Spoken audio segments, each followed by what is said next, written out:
Oi, gente, a paz do Senhor Jesus. Passando por aqui para mais uma aula abençoada, uma escola bíblica no seu lar. E nessa oportunidade vamos falar a respeito da disciplina na igreja. Você sabe que tem que ter a disciplina na igreja, tem que ter a disciplina na sua casa, tem que ter a disciplina na sua vida, tem que ter a disciplina na vida da sua família. Ou seja, nós vivemos, na verdade, por disciplinas. Todo lugar que nós vamos tem uma disciplina. A gente às vezes não observa direitinho, mas tem uma disciplina. Porque o ser humano, na verdade, ele vive por disciplinas. Porque se deixar o ser humano solto, ele faz muitas coisas que não é legal. Então, tudo tem que ter uma disciplina. E nosso Deus, ele é organizado. E por ele ser organizado, ele deixou a disciplina. Eu quero dizer para você que assista, curta, se inscreva no canal.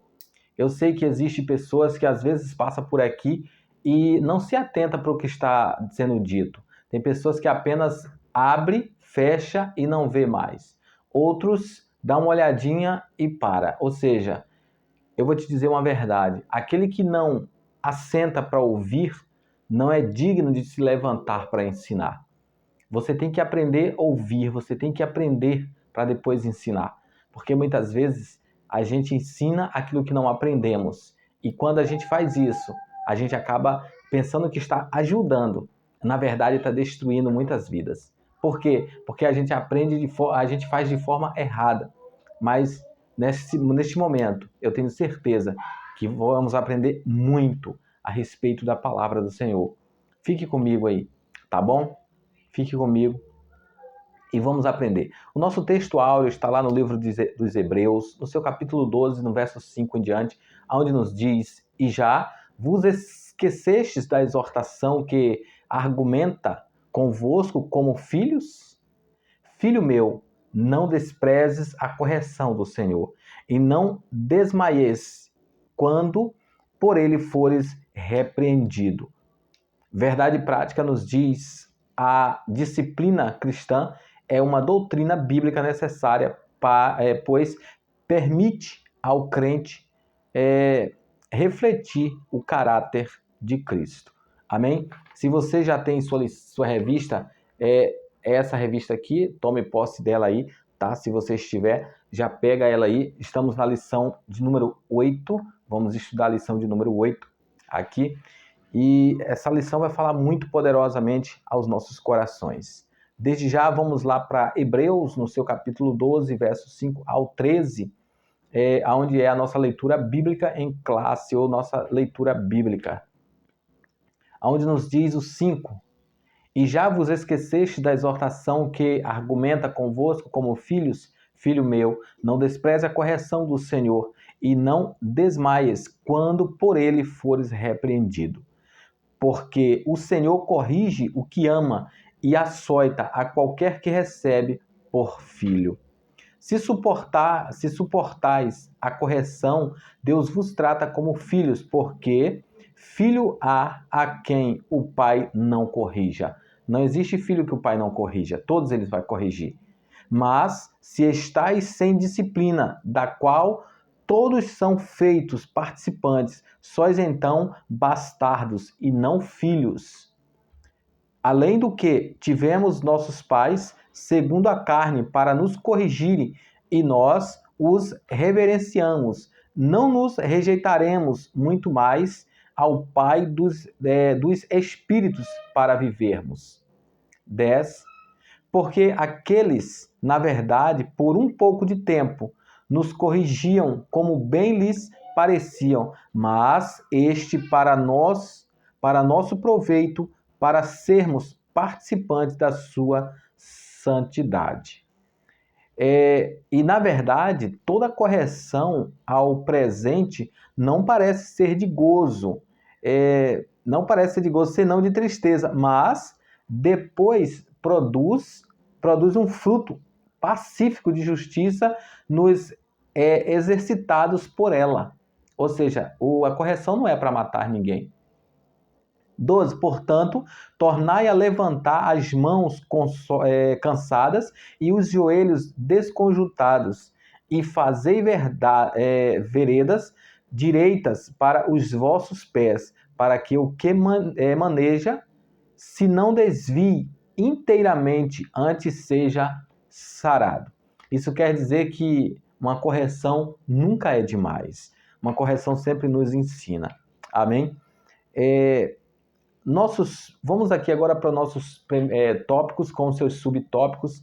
Vamos estar resumindo aqui de forma prática, de forma bem objetiva, e eu tenho certeza que você vai aprender muito, tá bom? Eu não vou estar lendo versículos, mas vou estar apenas aplicando o que está aqui na leitura da nossa revista, até porque o tempo também não nos permite, é muito pouco o tempo que a gente fica, até porque eu não quero aqui enfadar nem enfadigar ninguém, tá ok? Vamos lá. Primeiro tópico nos diz a necessidade da disciplina bíblica. Qual é a necessidade? Primeiro, Deus é santo. Então vamos lá. Santidade é um dos atributos de Deus e, por isso, é uma das causas que justificam a necessidade da disciplina na igreja. Eu sou santo. Levíticos 11:45. Então, observe a primeira coisa. Ele chama a gente para se achegar a ele. Quando ele diz que ele é santo, ele pede para que nós sejamos santos também. Por quê? Porque a palavra santo quer dizer separado. Então todos temos que ser separados. Quando nós somos separados, pode ter certeza que ele nos ouve, ele nos recebe de braços abertos. Até porque a gente não deixou de lado as drogas, a gente não deixou de lado o álcool, o tabaco, a gente não deixou de lado a prostituição, a gente não deixou de lado todas essas mazelas do mundo para seguir a Cristo, para ele nos lançar fora. Não, nós deixamos tudo isso porque sabemos e entendemos que com Cristo somos muito mais do que vencedores. Amém? Então, essa é a visão de você ser santo, você ser separado. Na verdade, você é separado. Então, quando você é separado, isso quer dizer que você está sendo separado para o aperfeiçoamento, para que um dia nós possamos assim encontrar com o dono da vida, que é o Senhor Jesus. Continuando, diz, Deus é santo e como tal deve ser reconhecido. Jesus mostrou na oração do Pai Nosso a necessidade de reconhecermos a santidade de Deus. Santificado seja o teu nome. Na oração ele fala em Mateus 6:9. Quando Deus se faz presente, a nossa pecaminosidade se evidencia. E vendo isto, Simão Pedro prostou-se aos pés de Jesus, dizendo, Senhor, ausenta-te de mim, porque não sou digno, sou um homem pecador. Ou seja, o apóstolo Pedro, ele se achou inferior quando ele viu, sabendo que o Cristo era santo, ele era santo na maneira de ser, nas palavras, era santo em tudo e todas as coisas. Então Pedro se achou inferior. Mas Lucas 5:8. Assim, quando o comportamento pecaminoso na vida do crente não é corrigido, a santidade de Deus deixa de ser reconhecida. Deixa de ser reconhecida. Por quê? Porque ali também, quando Pedro se sentiu menor, quando Pedro se sentiu inferior, o Cristo olha para ele e fala para ele. Por quê? Porque ele já era alguém separado. Então ele estava sendo separado para o ministério. Ele estava sendo separado para Cristo. Ele estava sendo separado das mazelas do mundo. Ele estava sendo o quê? Santificado na presença do Senhor. Tá entendendo? Ou seja, nós somos a cada dia regenerados, nós somos a cada dia santificados pela palavra. Para quê? Para quando chegar aquele grande dia, nós estarmos preparados. Até porque a Bíblia diz que quem é santo, santifique-se mais. Quem é sujo, suje-se mais. Isso quer dizer que quando você quer a perfeição, quando você quer andar na presença, você vai andar sempre separado de coisas que não te levam a lugar algum. Amém? O nosso segundo subtópico diz assim, a igreja é santa. Deus é santo e a igreja também deve ser. Sede santos, porque eu sou santo. Ele disse lá em 1 Pedro 1, capítulo 1, verso 16, ao formar seu povo, tanto na antiga como na nova aliança, o desejo do Senhor é que ele fosse um povo separado. O desejo de Deus sempre foi esse, que nós sejamos separados. Na verdade, a palavra grega Ágios, traduzida como santo, possui o sentido de separado ou consagrado. Amém? Então nós somos separados, nós somos consagrados e entendemos que nós estamos sendo separados e consagrados para o aprisco do Senhor Jesus. 3, tópico 3 aqui, o subtópico. 3 diz assim: quando a igreja não disciplina, olha o que acontece. Se a igreja, como corpo de Cristo, deve ser santa, 1 Coríntios 3,16, da mesma forma, o cristão, como membro desse corpo, o deve ser também. 1 Coríntios 6,19. A santidade faz parte da identidade do cristão. Faz parte disso. Efésios, capítulo 1, verso 1. Logo, a falta de disciplina acaba embotando essa identidade.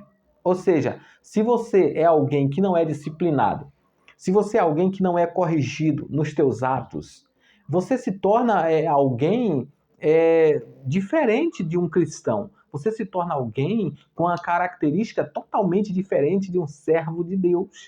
Por quê? Porque você leva consigo atitudes e normas que não condiz com as práticas do Evangelho. Então, alguém olha para você e vê em você algo que não vê no cristão, né? Vê algo que não vê no cristão. Eu não vou aqui nem destacar algumas atitudes que o ser humano faz que dá a entender que ele não é cristão. São N atitudes. São coisas difíceis até para um cristão entender que realmente ele pratica aquilo. Isso quer dizer que quando alguém te chamar, você está na presença, alguém te chama para ir à balada, você vai para uma balada? Óbvio que não.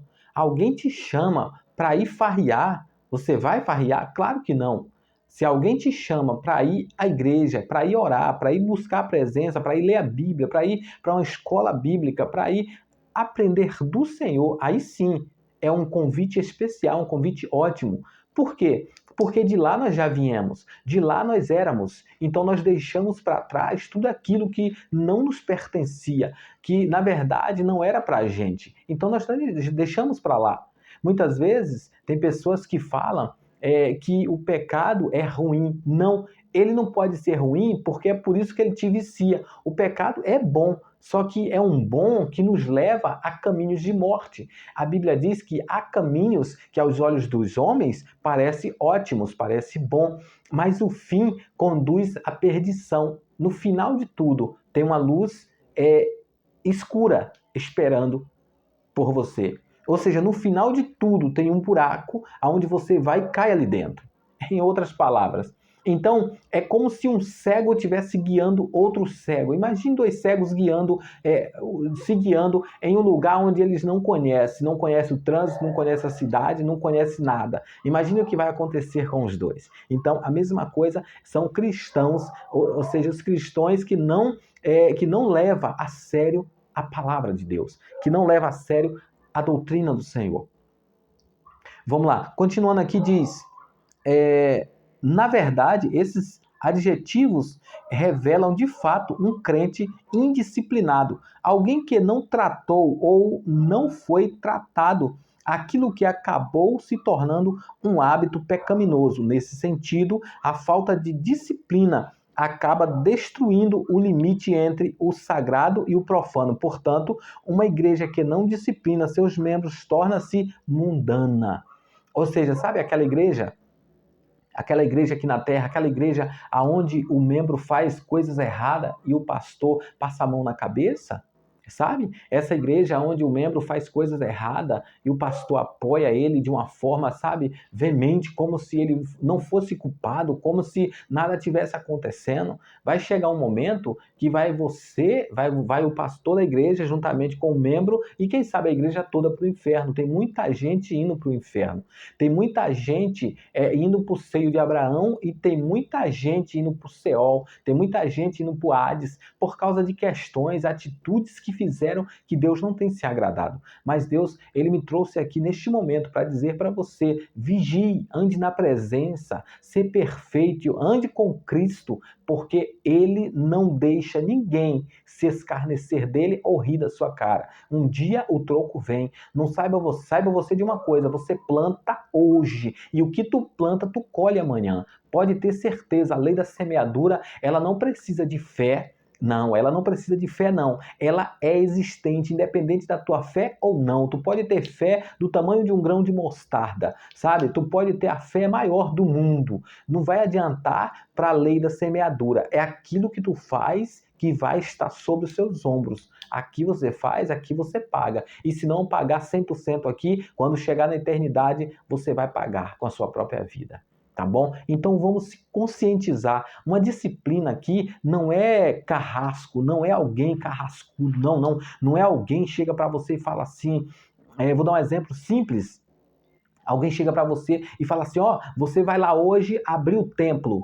Olha, algo simples. Você vai lá hoje abrir o templo. Aí você vai falar assim, mas eu não vou ter tempo, pastor, para abrir o templo. Aí o pastor vai exigir de você. Não, você está sendo agora incumbido a abrir o templo. Ou seja, não é desse tipo de gente, não é desse tipo de coisa que nós estamos falando. Disciplina não é isso. Isso aqui é autoritarismo elevado. Isso aqui é você estar está tendo autoridade elevada só por causa da tua posição que você se encontra. Não, não é isso. Isso aqui não é disciplina. Disciplina é algo quando você faz algo de errado. O pastor, com bastante carinho, com bastante amor, ele vai chamar você, ele vai chegar para você e vai te apresentar o seu erro, aquilo que você cometeu, mas ele vai falar para você o seguinte, que eu estou disposto a te ajudar, estou disposto a te levantar, te colocar de pé, pode contar comigo, aqui tem um ombro, tá? Se você quiser colocar a sua cabeça aqui para chorar, pode chorar, mas saiba de uma coisa, estamos juntos, mas o negócio é que você tem que se levantar, o negócio é que você tem que voltar, sabe, se arrepender daquilo que você fez. Isso é disciplina, tá bom?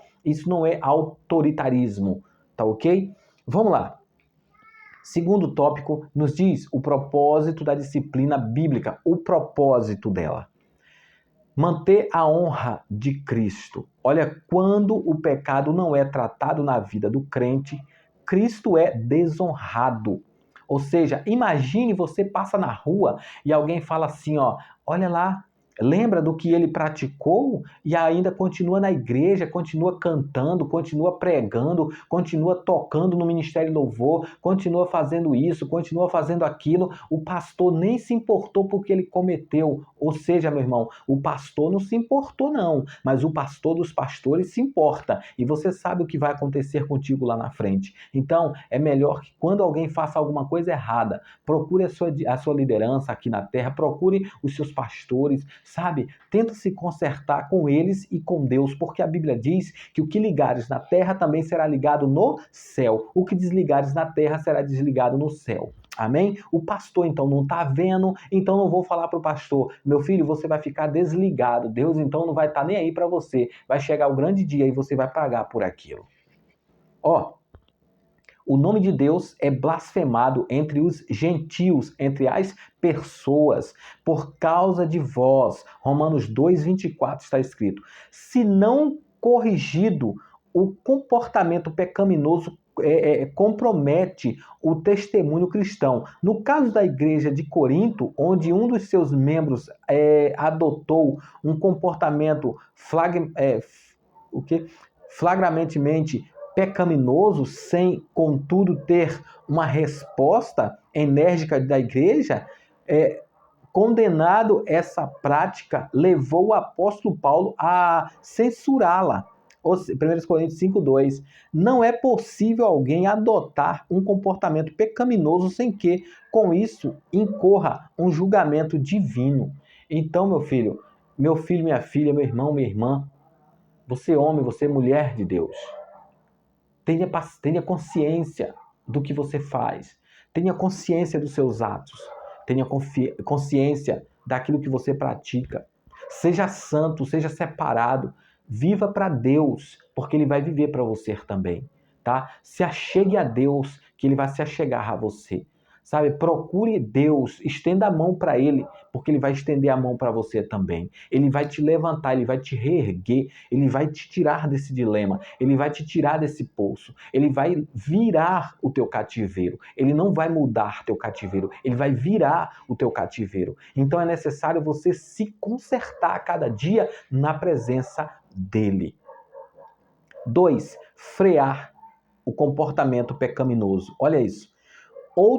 Outro propósito da disciplina cristã está no fato de que ela põe um freio no comportamento pecaminoso. Isso porque o pecado é algo extraordinariamente contagioso, que tem poder de se alastrar com grande facilidade. Não sabeis que um pouco de fermento faz levedar toda a massa? Ou seja, se você tem um tomate podre dentro de uma caixa e você não tira aquele tomate podre vai apodrecer os outros tomates. A mesma coisa acontece com outras frutas, outras verduras também por aí.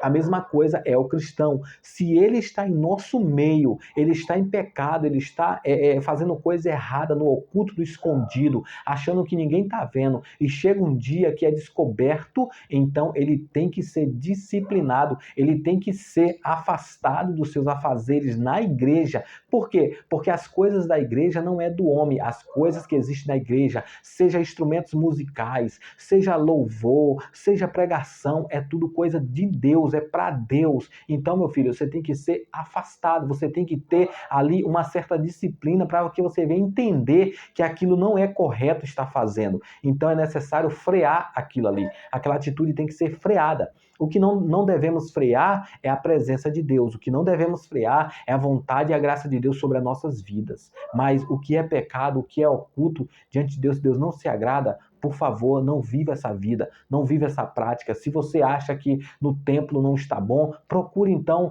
não fique na presença, saia da presença, não escandalize o evangelho, não escandalize a sua igreja, o seu pastor, os seus irmãos. Tá bom? Esse é o meu conselho mesmo. Por quê? Porque se eu sei que um lugar não tá bom para mim, é melhor que eu saia dali, procure outro lugar. Se você não se adaptar nem lá, nem cá, nem em lugar nenhum, melhor que você fique fora realmente. Por quê? Porque um dia vai cair na tua consciência, você vai voltar ao aprisco do Senhor, tá bom? E faça isso antes que seja tarde demais. Terceiro ponto, não tolerar a prática do pecado. É algo sinistro, é algo sincero que nós estamos tratando aqui. É algo sincero, porque a palavra de Deus, Deus não é só amor, não. Deus é amor, Deus é justiça, Deus é paz, é longanimidade, é bondade, é verdade, mas também Deus é justiça, Ele age por justiça. Deus não é vingativo, Deus não age por vingança, igual eu e você. Não, eu e você agimos assim. Por exemplo, na minha igreja tem um irmão. Aí aquele irmão prega mais do que eu. Vamos supor aí. Aí aquele irmão prega muito. Nossa, aquele irmão prega mais do que eu. Quer saber? Eu vou deixar aquele irmão meio de banco. Vou deixar aquele irmão meio lá no cantinho. Ou seja, Deus não faz isso aí não, tá? Aí você vê alguém que canta muito. Nossa, aquele irmão, aquela irmã canta mais do que eu. Aí eu vou fazer o seguinte, não vou dar oportunidade para aquela irmã não. Tá errado.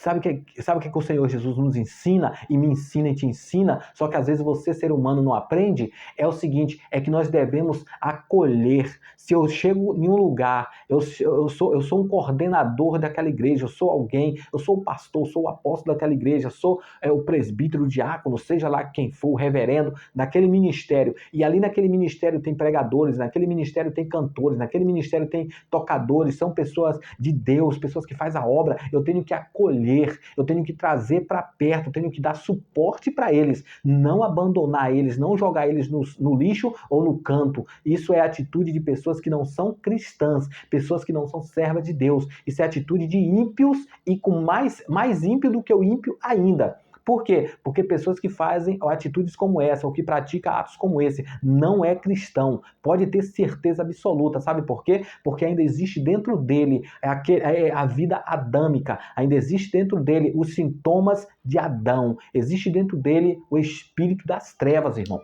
Ó, tente entender isso aqui.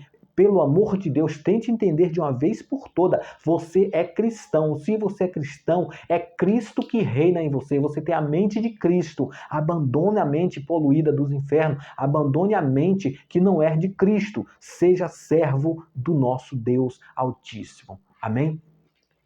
Terceiro tópico para a gente finalizar. Estamos finalizando. Terceiro subtópico do segundo tópico diz... Não, nós já passamos, é verdade, passamos.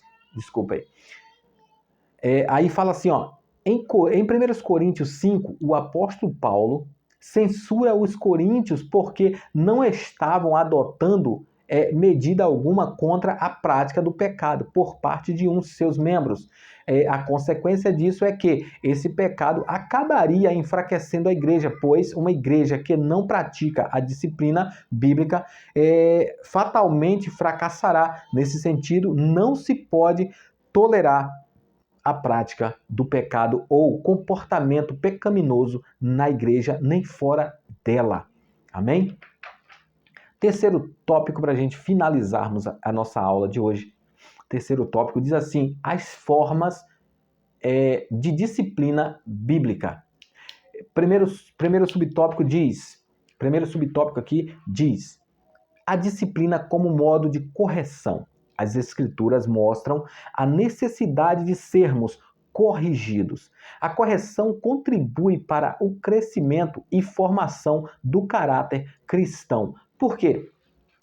Quando você é corrigido, até mesmo no seu serviço, vou dar um exemplo para você. Você é aí um deposista, ou então você alguém que trabalha no setor, em algum setor da tua empresa ali.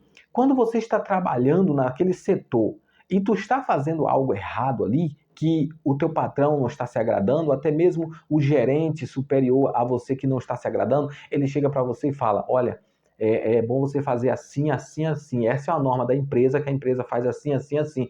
Se você continuar fazendo desse jeito, você pode ser mandado embora. Então, aprenda a fazer assim. Você, como um bom soldado, você vai entender que aquela correção que aquele superior está falando para você, que aquele gerente daquela empresa está falando para você, aquilo ali é para te edificar. Aquilo ali é uma crítica construtiva. Aquilo ali não é uma crítica destrutiva. Se fosse uma crítica destrutiva, ele ia chegar zombando da tua cara, ele ia chegar zombando de você, mas ele não chegou zombando, ele chegou falando para você que daquela forma não seria correta. Então preste atenção, é isso que nós estamos tratando aqui agora. Nós estamos querendo dizer para você que a forma correta é de você entender que a prática errada que você está fazendo, Deus não tem se agradado. Então, se Deus não tem se agradado, a igreja também não pode se agradar. Porque se a igreja se agradar, ela está compactuando com o pecado. E a Bíblia diz que aquele que compactua com o pecado, com o erro, é errado também. Então, faz o quê? Quando você está errado, sabe que você está errado, está no erro, você está consumando o pecado. Então, é o pecado consumado. Você sabe que aquilo ali é errado, mas você faz. Você sabe que é errado, mas você faz. Alguém te corrigiu, mas você continua fazendo. Ou seja, você está fazendo, sabe o quê? Você está indo em um caminho sem volta. Você está indo na contramão da avenida. Ó, a correção contribui para o crescimento e a formação do caráter cristão. Por quê? Porque filho há a quem o pai não corrija. Todos os filhos, o pai tem que corrigir. Todos os crentes, de alguma forma, tiveram necessidade de ser corrigidos em algum momento. Se alguém não é corrigido, quando era então? Segundo a Bíblia, trata-se de um bastardo e não de filho. Ou seja, quando você não é corrigido, você continua na prática, você não é filho, você é bastardo. Você não é filho do Deus vivo. Então, preste atenção nisso. Trata-se de um filho bastardo e não de filho. Pedro, por exemplo, teve que ser corrigido por Paulo quando adotou aos gentios, Paulo, quando adotou uma atitude visivelmente errada em relação aos gentios. Lá em Gálatas 2, 11 ao 14. Quando o crente comete alguma falta e não é corrigido, a tendência é que isso acabe se tornando um comportamento. Ou seja, aquilo vai fazer parte da sua vida. Você vai sempre fazer aquilo ali. Por quê? Porque você não foi corrigido, você achou que aquilo não lhe fez mal algum, você está achando que aquilo ali está lhe trazendo algum benefício, então vai se tornar um comportamento em sua vida. Aí diz aqui, ó, o comportamento errado é reforçado. Dessa forma, o alvo da disciplina é levar aquele que pecou ou vive na prática do pecado à restauração e à reconciliação. Ou seja, se você era um dirigente um dirigente do grupo de louvor, do círculo de oração, você vai ser afastado, mas você vai continuar vindo ao templo, você vai continuar vindo, participando do templo, participando dos cultos, participando das mensagens, participando dos momentos da igreja. Por quê? Porque vai chegar um dia que você vai perceber que você está arrependido, que você é apto para voltar, e você vai voltar a fazer aquilo que você fazia. E eu tenho certeza que de uma forma diferente, com a tua mente mudada, com a tua mente transformada, porque Cristo, ele quer isso para nós. Ele não quer lançar o homem no inferno, quando na verdade é o homem que está querendo ir para o inferno. Tá? O inferno foi feito para Satanás e seus demônios, seus anjos decaídos, mas o homem está querendo intrometer-se e juntamente com o inimigo e ir para lá. 2.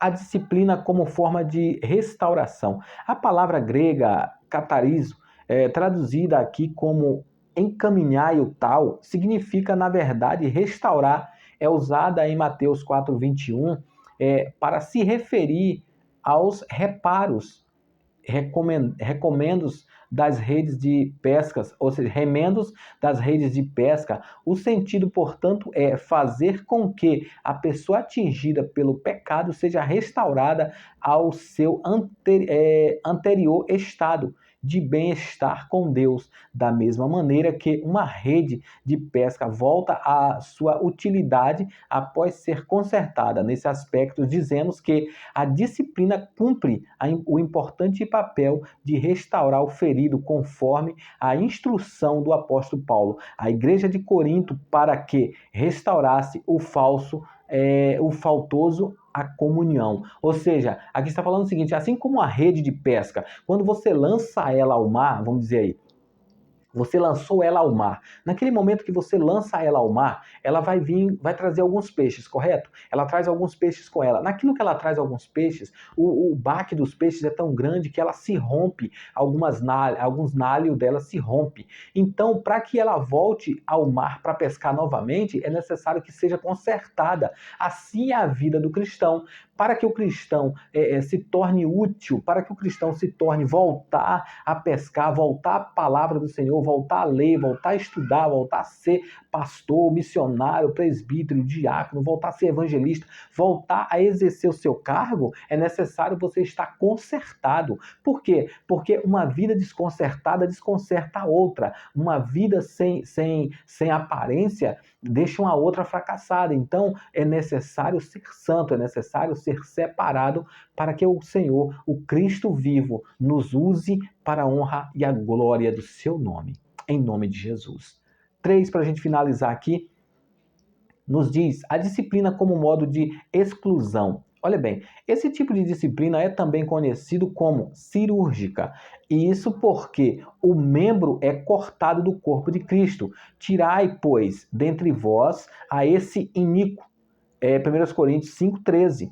Nesse caso, há um desligamento e não apenas um afastamento da comunhão. Em verdade, vos digo que tudo o que ligares na terra será ligado no céu, e tudo o que desligares na terra será desligado no céu. Mateus 18:18, eu falei isso. Assim, o indivíduo perde a condição de membro pelo desligamento, já que o Senhor disse que ele passa a ser considerado gentil e publicano. Mateus 18:17.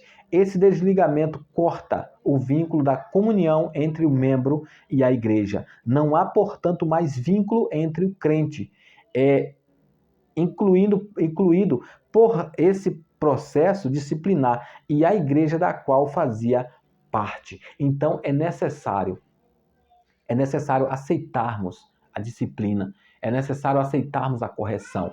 Isso, quando a gente aceita a disciplina, quando a gente aceita a correção, isso não está querendo dizer que nós estamos se sujeitando ao homem. Isso não está querendo dizer que nós estamos se sujeitando à autoridade humana. Não, não, não. Nós estamos apenas fazendo um papel correto, que é aceitar a correção. Por quê? Porque na igreja existe alguns momentos, existe algumas autoridades, algumas lideranças. E se você não respeita, se você não obedece à sua liderança, como você vai obedecer seus pais? Como você vai obedecer à autoridade de uma cidade? Vou dar um exemplo para você. Talvez um policial chega, para na frente do seu carro e manda você estacionar ou parar. E quando você chega lá, ele pede sua habilitação, ele pede o documento do seu carro. Se você for ignorante, você não vai querer ouvir o policial, você vai querer brigar com o policial, mas só que ele está fazendo a coisa certa, ou seja, aquilo ali faz parte de uma disciplina para o ser humano, aquilo ali faz parte de uma disciplina no trânsito. Então é necessário você entender isso. Seja um homem, seja uma mulher disciplinar, seja alguém que é atento e que obedece o chamado do Senhor, tá? Seja servo de Deus, seja cristão em Cristo Jesus. Que o Senhor vos abençoe, vos guarde, sabe? Compartilhe essa live, esse vídeo, compartilhe, dê seu like, seu joinha, seu gostei. Se quiser comentar, comente, que logo mais vou estar respondendo aí os seus comentários, tá bom? Mas não deixe de sentar para ouvir. Que o Senhor vos abençoe, em nome de Jesus.